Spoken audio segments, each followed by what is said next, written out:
स्वागत है। आज अचल कुमार ज्योति ने देश के 21वें मुख्य चुनाव आयुक्त के रूप में पदभार ग्रहण कर लिया।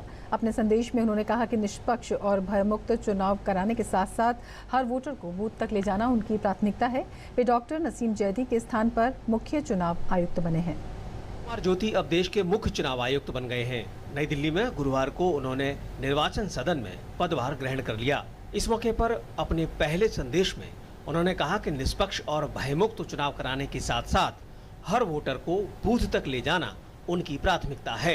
The Commission shall pursue vigorously its commitment to hold free, fair, inclusive and credible elections throughout the country. Secondly, the Commission will also pursue its mission to ensure that no voter is left behind. Thirdly, the Commission shall also actively promote e-governance for holding of elections to the state assemblies and to the parliamentary elections in the country. अचल कुमार ज्योति Gujarat cadre के 1975 batch के civil सेवक रहे हैं।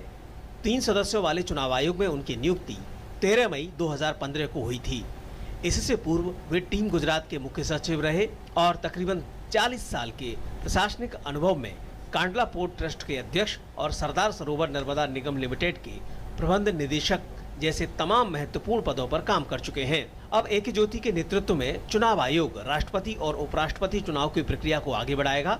साथ ही गुजरात और हिमाचल के चुनाव भी उन्हीं के नेतृत्व में होने की संभावना है। 64 साल के ए.के. ज्योति ने दिल्ली विश्वविद्यालय से उच्च शिक्षा प्राप्त की है। मुख्य निर्वाचन आयुक्त के रूप में उनका कार्यकाल अगले साल जनवरी तक है। देश के 21वें मुख्य चुनाव आयुक्त के तौर पर ए.के. ज्योति ने पदभार संभाल लिया है।